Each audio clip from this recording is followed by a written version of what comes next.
इस कहानी में बंदर को केंद्र में रखकर जीवन की सीख दी गई है।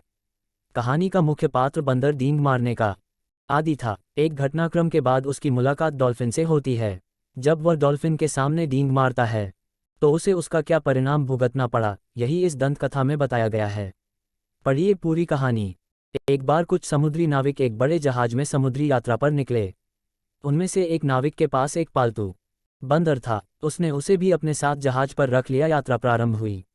जहाज कुछ दिन की यात्रा के बाद समुद्र के बीचों बीच पहुंच गया।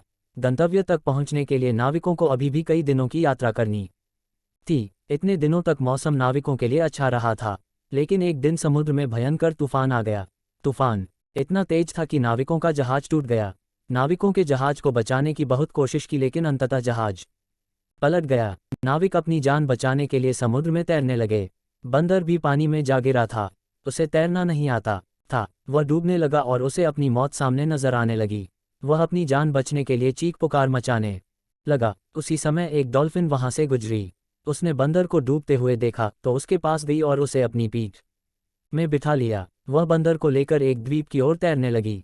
द्वीप पर पहुंचकर डॉल्फिन ने बंदर को अपनी पीठ से उतारा। बंदर की जान में जान आई। डॉल्फिन ने बंदर से पूछा, क्या तुम इस स्थान को जानते हो?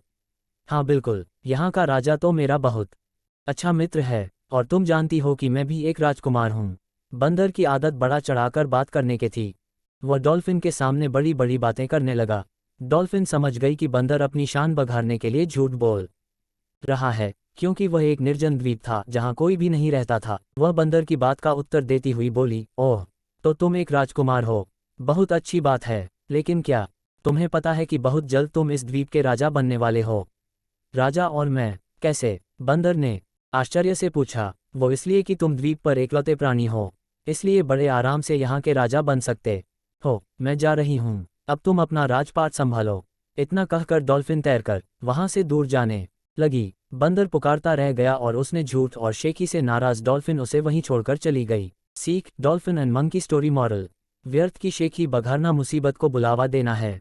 दोस्तों, बंदर और डॉल्फिन की कहानी आप लोगों को कैसी लगी? आप हमें कमेंट्स के द्वारा हमें अवश्य बताएं। ये बंदर और डॉल्फिन की कहानी पसंद आने पर क्या करना है दोस्तों? हाँ बिल्कुल, लाइक, कमेंट्स और शेयर करें। ऐसी ही और फेमस ईसॉप्स फेबल्स और story for kids in Hindi पढ़ने के लिए हमें सब्सक्राइब कर लें। थैंक यू दोस्तों। मेरी द्वारा बताई गई कहानी अच्छा लगे तो प्लीज़ मुझे सपोर्ट करें और ऐसे ही आप हमें प्यार देते रहे। मेरे YouTube channel the people life को सब्सक्राइब कर ले। धन्यवाद।